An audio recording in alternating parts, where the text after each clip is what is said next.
rooftop, tingkat atas sekali tu kita buat store. Tiap-tiap seorang peniaga tingkat bawah akan dapat store. Dia boleh simpan barang dia di tingkat atas, kemudian dia boleh buat showroom dia di tingkat bawah. Jadi semua adik kakak akan ditempatkan di situ 416 unit bagi tingkat bawah, 416 unit. Dan tingkat atas ni kita bagi free selama 2 tahun. Kerana kita takut adik kakak hak atas ni orang kurang pergi, tetapi sebenarnya rezeki ni di tangan Tuhan. Kadang-kadang kita berasa sebelum kita main dah tempat ni tidak berapa molek, kita suka duduk tempat asal. So ke muka lain, kalau anak kita kadang-kadang lembek tu lembek dah pun dia nak guna lagi batang busuk dia, lembek busuk dia tu, kerana dia biasa dah. Jadi kalau kita beri lembek baru tu mula-mula tu, dia tak berapa nak tidur. Kita tengok di Jalan Hamzah dulu. Jalan Hamzah dulu, masa dialog, semua peniaga berasa Wakaf Cik Iyih tu jauh. Wakaf Cik Iyih tu tak ada orang nak pergi. Tetapi Alhamdulillah hari ini, Pasar Borong Wakaf Cik Iyih antara pasar borong yang begitu meriah di seluruh negara. Bukan saja di Kelantan, di seluruh negara Pasar Borong, Pasar Borong di Wakaf Cik Iyih adalah satu contoh kejayaan peniaga-peniaga berniaga dengan macam-macam jenis barang. Siapa buka ke pagi hari, dini hari, kerana situ jadi tempat tumpuan. Kamu pergi di Perak, demo ni sewa bah kerana nak mari beli kain di Pasar Borong Wakaf Cik Iyih. Terkenal Pasar Borong Wakaf Cik Iyih ni. Asalnya dulu bila kita nak gaya berpindah, Masya Allah, macam-macam notis, bantahan, macam-macam cara. Masalah di Bazar Tuku ni pun ambo ucap terima kasih. Lain daripada kita guna saluran persatuan dengan Borhan sendiri, dengan saudara Lokme yang ambo selalu berhubung dengan Balin sendiri, dan ambo 2 minggu lepas pun ambo makan roti canai lagi di bawah tu kerana nak dengar bisikan daripada peniaga-peniaga. Hari ni Alhamdulillah, pagi tadi pun ambo terima laporan daripada dek kakak niaga sini, 40 peniaga sudah beri persetujuan untuk berpindah. Jadi ambo nak ambil kesempatan ni ucap terima kasih dan tahniah kepada adik kakak yang telah awal-awal lagi bersetuju berpindah, 40 peniaga yang tidak perlu sebut nama-nama dia hari ini. Dan kita tetapkan tarikh akhir perpindahan ni ialah 30 hari bulan 5. Dalam tempoh 30 hari bulan 5 ni kita akan beki kerosakan, buat store dan juga pasang meter dan edarkan borang jual beli pada adik kakak semua. Adik kakak boleh isi. Bagi hak tidak peniaga bazar Akid Uda dan bazar PKB lama ni, harga tiap-tiap unit ni adalah 70,000.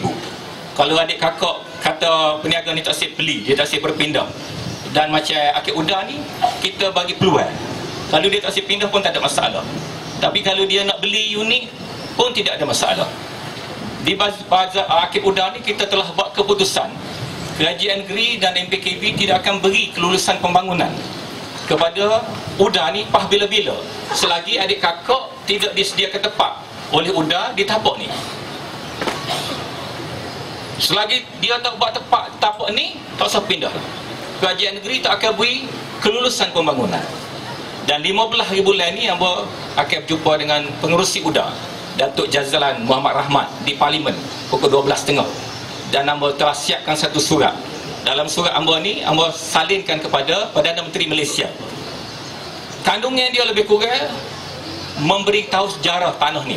Tahun 85, Kerajaan Negeri melalui SEDC jual ataupun beri tanah ni kepada UDA dengan tujuan UDA menyediakan tempat nego yang kekal kepada peniaga-peniaga kecil di atas tanah sekal lebih ni. Lot PT 207 tahun 85 lagi. Tapi ada kakak tengok hari ni, Akid Uda kita ni adalah semua bangunan sementara. Yang disalin adalah atap, adalah bumbung. Bangunan itu 30 tahun dulu, 20 tahun lebih dulu. Sampai hari ni dia kekal sebagai bangunan sementara. Tujuan kita beri tanah ni suruh jadi bangunan kekal. Maka dalam surat hamba tu, hamba minta UDA ataupun Kerajaan Persekutuan menyediakan satu bazar 115 unit sekurang-kurang kepada peniaga-peniaga UDA yang sedia ada di tapak ni. Kalau insya-Allah UDA sediakan tapak ni, sediakan bazar di sini, maka adik kakak peniaga UDA ni sebahagian 115 unit orang ni tak perlu berpindah ke bazar Tok Guru. Bila adik kakak ni tak perlu pindah ke Bazar Tok Guru, ada 115 ruang kosong. Pada masa tu mungkin kita boleh besarkan lot-lot bawah hak 7 kali 8 lala ni. Kita boleh besar masa tu. Kalau adik kakak udang ni tak min dah. Tapi kalau adik kakak udang nak min dah juga tak ada masalah, kerana kita sedia store di tingkat atas. Dan harga dia kita murah. Tapi dalam surat hamba kepada Perdana Menteri ni, hamba cadang kajian persekutuan beri percuma saja. Apa yang jadi kajian negeri jual 250, kajian persekutuan beri percuma? Kerana kajian negeri ni pitih tidak banyak. Kajian persekutuan dia kaya, Perdana Menteri dia pitih banyak. Maka kalau dia nak beri percuma pun tak ada masalah.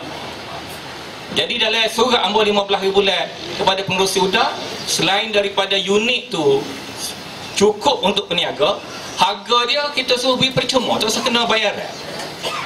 Dan dengan cara tu kita boleh ada pusat untuk peniaga-peniaga ni.